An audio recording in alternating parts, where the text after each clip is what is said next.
Self has died a failure.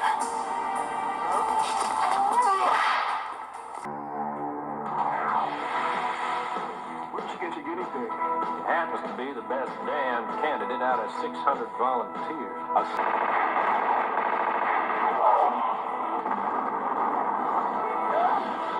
Ronnie Cox, Kim Gillingham, Scott Paulin as the Red Skull, and Matt Salinger as the Marvel Comics hero, Captain America.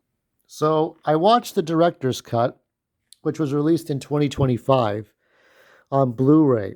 Now, I'm not going to give you the link to this, but chances are if you're on the tubes and you're watching this, you pretty much figured out how to watch it, because I don't know what leverage Disney could have against this being shown for free. So get to sleuthing, get to stepping, get to searching for it, okay? And I know that the 1984 redo version of Dune is gone. I watched it a couple of times, and I like that version, but that's gone. Because, the Warner Brothers got to make their movies, man. So I can forgive that. I understand what they have to do. It's not great. It's an ugly process of your stuff is gone, but that's how it is.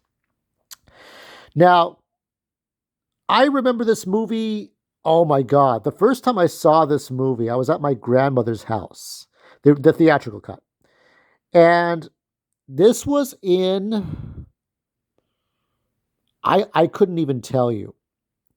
It might have been 1990, somewhere between 1993 and 1996, somewhere. So this movie at this time was maybe about, let's just say about 5 years old. Okay, so let's say 95, okay, that I watched this. I was at my grandmother's house. Now, my grandmother at the time would have been in her late 70s, knitting, crocheting, yarn, okay, doing stuff. She had her ribbon candy in a jar. She had her lottery tickets.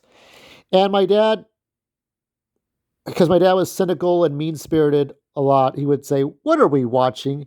And my grandmother, his mom, it's his mom, right? So she would say, "We're watching Captain America." And this was the first time I saw this. I didn't know this was. I know Punisher was a movie with Dolph Lundgren. I think I still remember that scene with the female leader of the Yakuza, which is not really possible, but okay. And she was like, it was in a red room. It was kind of crazy. I have to watch that movie again. I like the Dolph Lundgren version, but I'm still attached to Ray Stevenson. Rest in peace. So Captain America, the other superhero. This was released in 1990. I don't know I think it had straight to VHS video release. I don't think this was released in theaters. I could be wrong. I think it was released straight to video. Because here was the big complaint. Now, I watched this movie in the last half hour to 40 minutes of it. And this movie is about 2 hours long or under 2 hours. And I recognized the Red Skull. We must destroy Captain America. I must destroy Captain America, right? And I recognize Ronnie Cox from like Total Recall. You sure are my hero, Captain America. And Ned Beatty from Superman, and Matt Salinger, who is the son of J.D. Salinger, Catcher in the Rye. And it's like the writer for this cut said, what did he say? He said basically after this movie, he didn't go into acting anymore.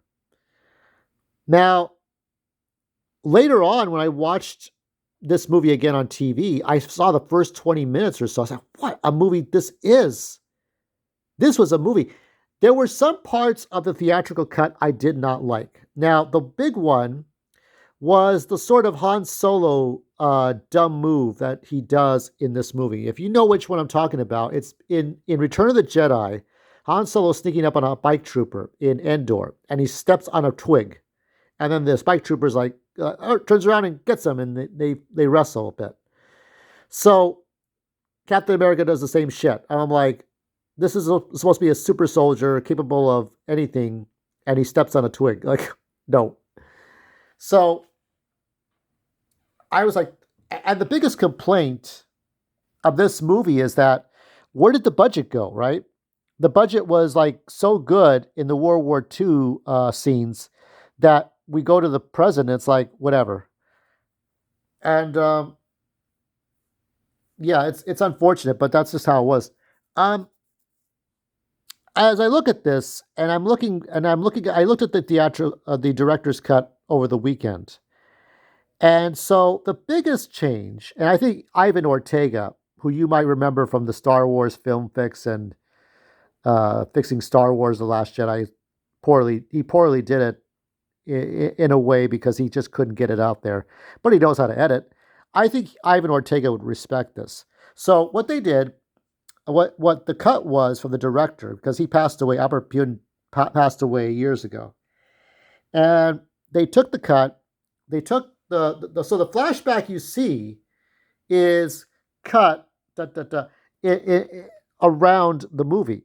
So it's more like a Man of Steel cut. Instead of watching the origin story that you might see in the first Avenger with Chris Evans, you get basically this sort of, as we go along, we learn who Captain America is. We look at other people. We look at the president and his best friend, who's a reporter. That's Ned Beatty, and President Ronnie Cox, because he's played presidents before in different shows and things.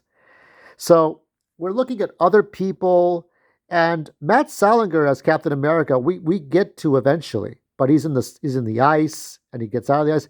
So he's this enigma that is the sole purpose of the movie, but he's not in the movie much until later and later and later.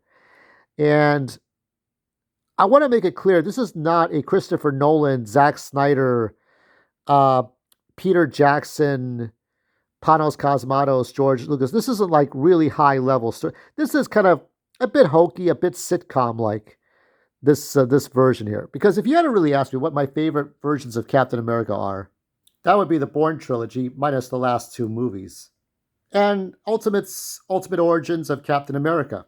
I love this, where Gale, who was a character in a 1940s serial, Mark Miller used her in this, and she says to Steve before he goes to the war, "When will you be back?" And he says, "When I'm done." And I love the writing in this. But anyway, let's go back to 1990. Now the what is it called? So his girlfriend's not Gale, and so it's a woman who he boyfriend and girlfriend with in the 1940s. So of course Captain America leaves for the war, is taken in, and he's put through hell to become the biggest muscular guy that ever was, Captain America. So Steve Rogers becomes Captain America in an experiment, which is like below a diner. So it's all done in flashback form rather than left to right like you would see in Superman the movie, right? So, or yeah, Superman the movie is like being that kind of thing where you watch Krypton explode, and then Kansas farm, and then the city of Metropolis, and then Superman, right? Clark Kent, Kal-El to Clark Kent to Superman. Here it's Captain America, then Steve Rogers, right? So instead of watching the theatrical cut where it's left to right, it's just bits and pieces here and there. So Bernie's his girlfriend and not Gale, but that's fine. It's the same thing. And so Bernie got old and married, and then they had a daughter. And the daughter is sort of the love interest, which the daughter I kind of find annoying, but I always found that the character annoying in the show. But what can one do? It's how it is, because it's how it is. So I feel for the Red Skull, because it was a young man who was taken away from his family, and then was, with all these drug enhancements, he becomes the Red Skull, and so he lost his fucking mind. He lost his mind, his heart, his morals died with his family long ago, and so he became an ally to Hitler.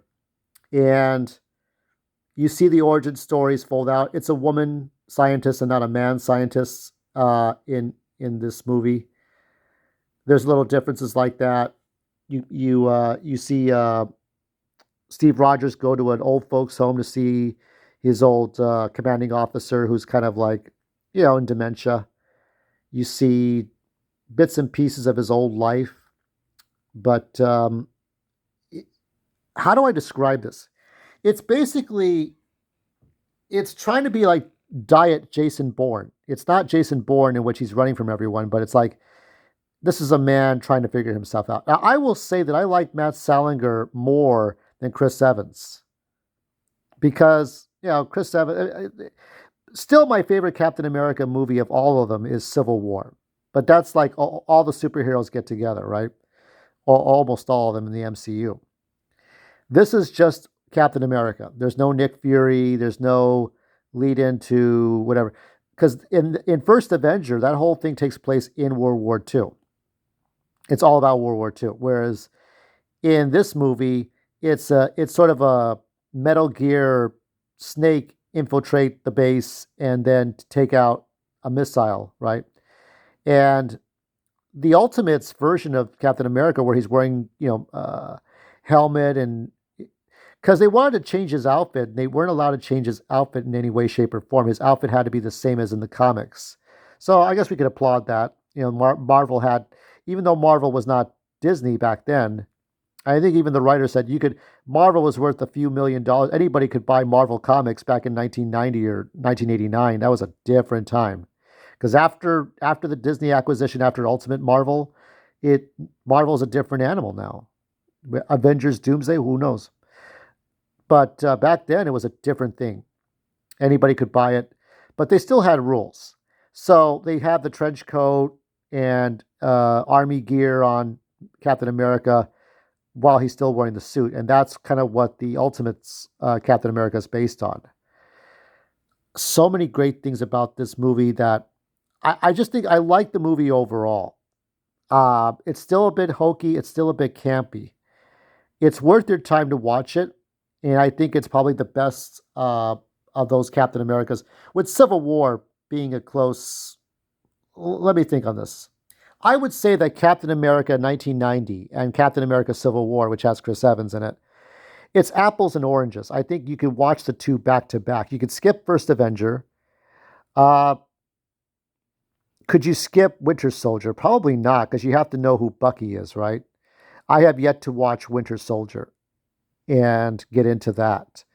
But that one, those were good movies back then before and after Infinity War and Endgame. So I'm going to give a rating for this. Was it terrible?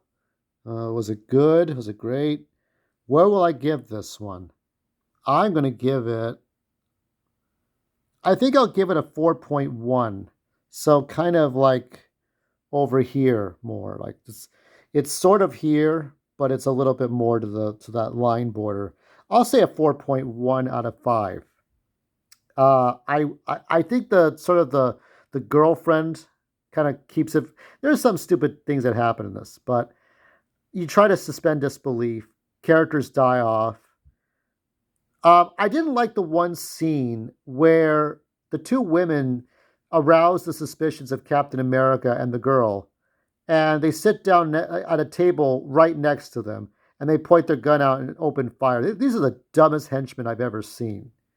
I know it's the Red Skull's daughter, but it's like, these are the dumbest people ever. Like, they could do some smart things, like lure Ned Beatty into a helicopter and then drug him with champagne.